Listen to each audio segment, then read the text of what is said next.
hope you enjoyed that intro. Today I'm going to show you how to play and get the guitar tone for Espresso by Sabrina Carpenter. The song itself is not that complicated. It's actually the same two chords the entire time, but the challenge is getting the rhythm right and getting it clean. Basically, the two chords in this song, you have a D minor 9 and then an E minor 7. But the catch is the guitar doesn't play the full bar. The guitar actually plays this A minor shape, which is the 7, the 9, and the 5 of that D minor 9. So that's just for all you theory people. What you need to know if you don't know theory is basically an A minor shape. You're going to do D string 14, G string 14, B string 13. So you get, it's like this, up the octave, but just these middle three. And then you're going to go to an E minor shape. So your ring finger is going to stay there on D string 14th, but then your index finger is going to hit G and B string on the 12th fret. Little. So just two triads and you move back between them. It's important that E on the bottom stays there the whole time. That gives it that vibe. There's multiple rhythms for this throughout the song. The simplest rhythm is just 3. Sometimes, like in certain verses, they add a 4th hit on the E minor chord. So it would sound like this.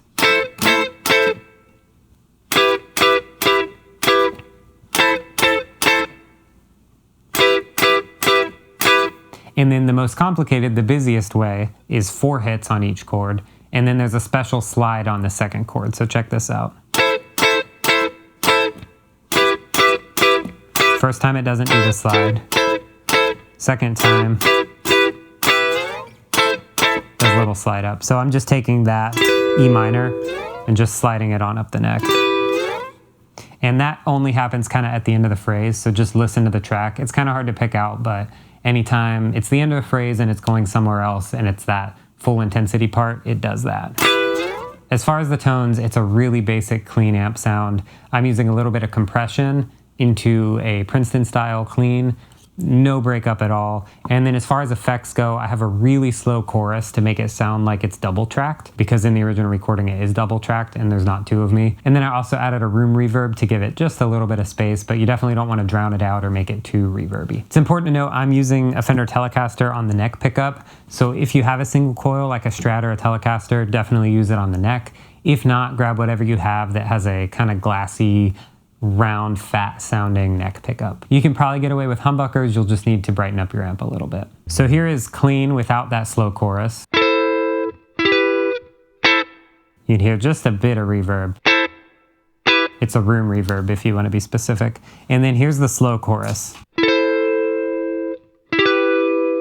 Super slow, not super in your face. The mix is pretty low, but it's just enough to give it that kind of double tracked, kind of warbly feel.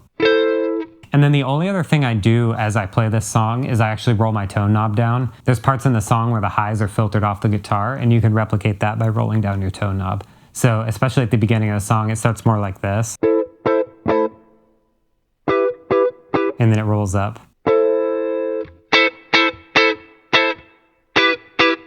That's another way you can kind of up your game and make it a little more dynamic throughout the song. Other than that, there are a couple other little color guitars throughout the song, but it's nothing substantial. The only other part I thought was kind of cool and worth noting that some people might want to learn was this little part.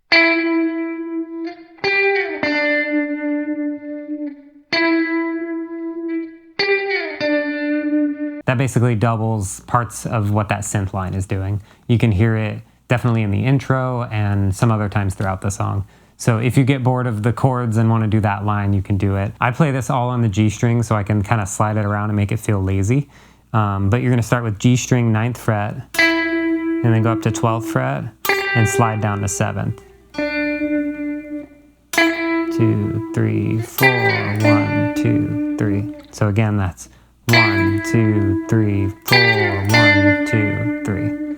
Lots of vibrato, and the tone I'm using is that same bass tone as before, but I added a pretty good spring reverb and then a really slow vibe, like univibe sound to it. So it really just gets this kind of swirly, saucy feel.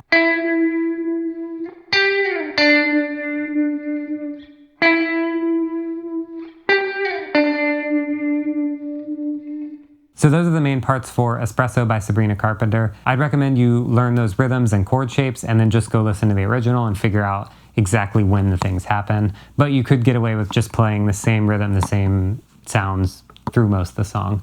It's really basic in that way, but I do love the groove and what the guitar adds to it. If you enjoyed that, please let me know down in the comments. Also, if you have a song you'd like me to do this style breakdown video on, you can let me know down in the comments. If you're interested in me recording guitars on your own music, I'll have a link to my website down in the description, and you can find out more info and contact me down there. Thanks so much for watching, and make sure you like and subscribe.